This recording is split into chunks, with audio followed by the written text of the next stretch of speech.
Alright, so we're here looking at a Genie 1024 once again, but this is actually not the 1024 that I had set up in my last video. This is my other 1024.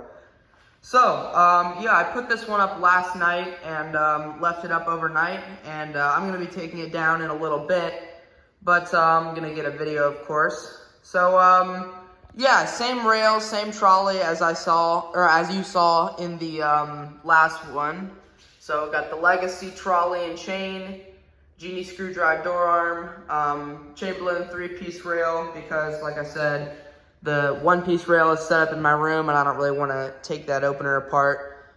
But yeah, so this one, I mean, by and large, I would say it runs better. This one doesn't really pop much at all. If we come up here, you can actually see, for some reason, that sprocket actually isn't hitting the angle iron on this one.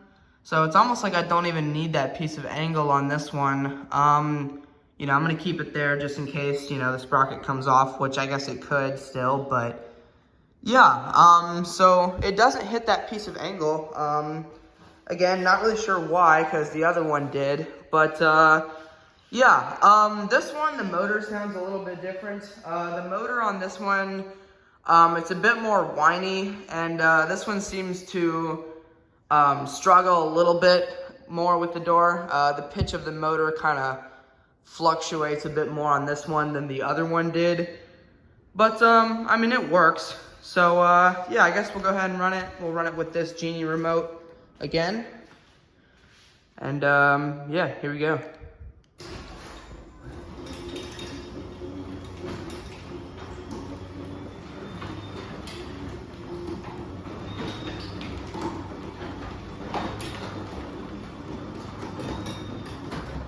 Actually, I guess it doesn't struggle that much. This one's actually a bit faster than the other one.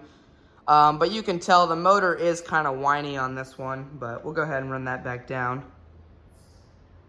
Come on.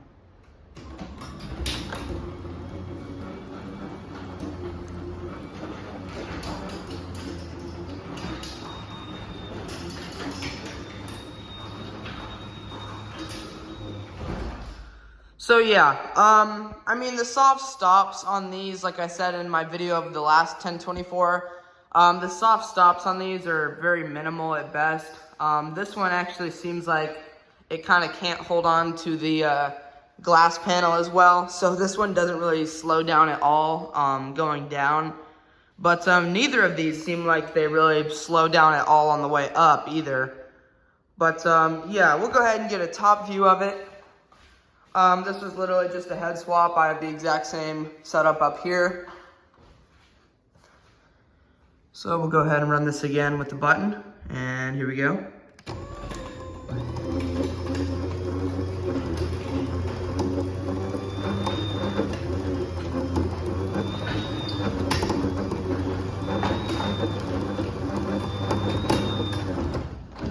So yeah, you can see it kind of doesn't really slow down at all on the way up. And yeah, this one pops a little bit, but you know, most chain drives do to some degree. But we'll get an outside shot of this one as well.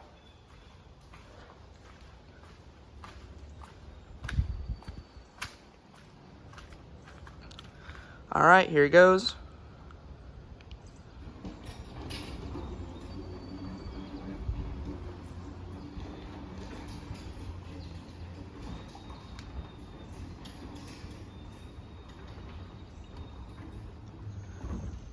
So yeah, we'll go ahead and run that back up.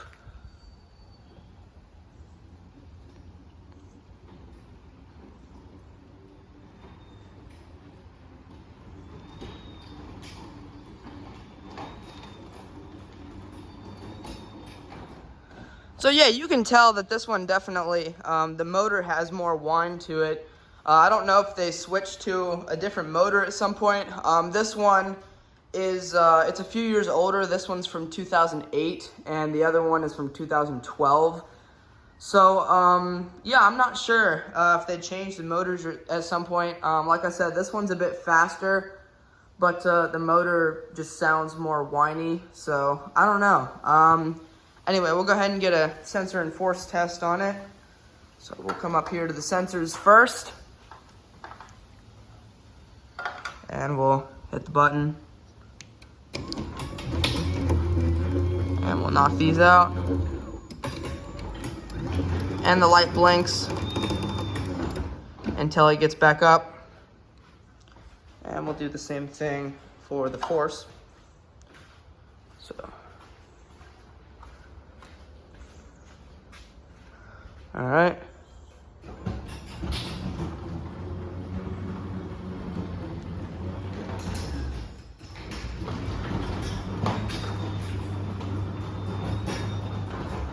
And yeah, this one, same story as the other one. I really don't have to turn the force up much at all on this one, as you can kind of tell where the minimum is and where the maximum is. Yeah, I don't have to turn it up that much at all.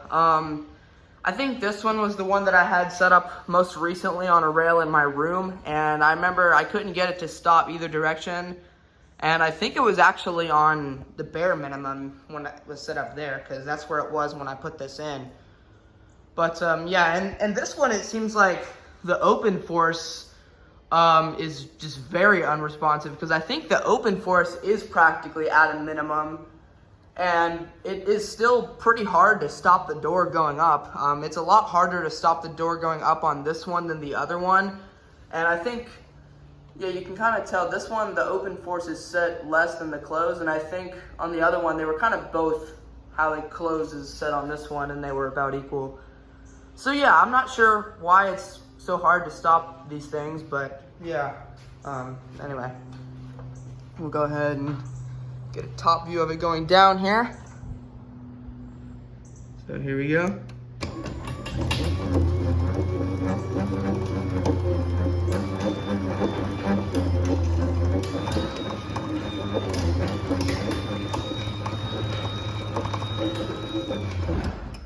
So yeah, that's you know, the other 1024. Just mounted the same way. I have the piece of angle going across, obviously, and then I have two pieces on the side there, on each side.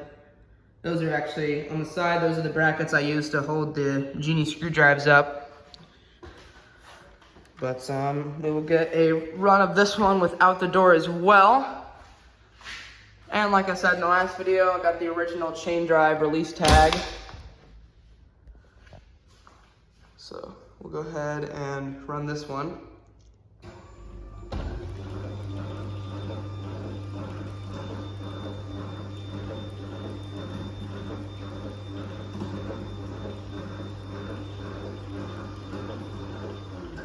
And I might have, you know, set the chain a little tighter on this one. And yeah, I took out the stop bolt because that's where the stop bolt would be, and I wanted to get some more travel. And well, where the bolt holes are on this opener, I can actually have the door open almost all the way. So yeah, we'll go ahead and run it back down here.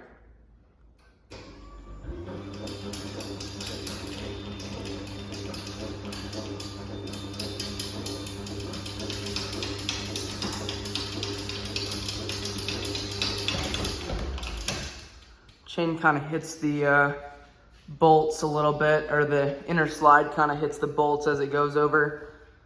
But yeah, so there you go. That's pretty much it. That's my other 1024 up here. So yeah, you know, my two first openers finally have managed to install both of them in here. So yeah, I guess we'll go ahead and run this thing up one more time, and that'll be it.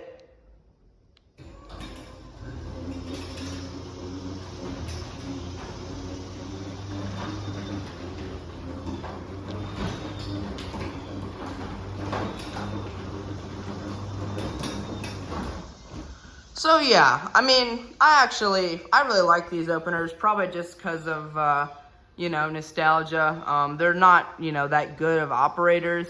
They don't have the best quality motors. You know, they look kind of weird. But, you know, then again, so do accelerators. And so do pretty much any Marantec machine.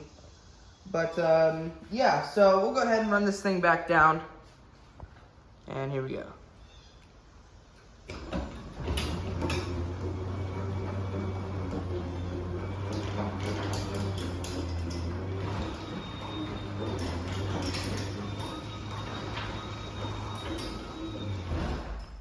So yeah, there you go. That's pretty much it. That is my other 1024 on my door.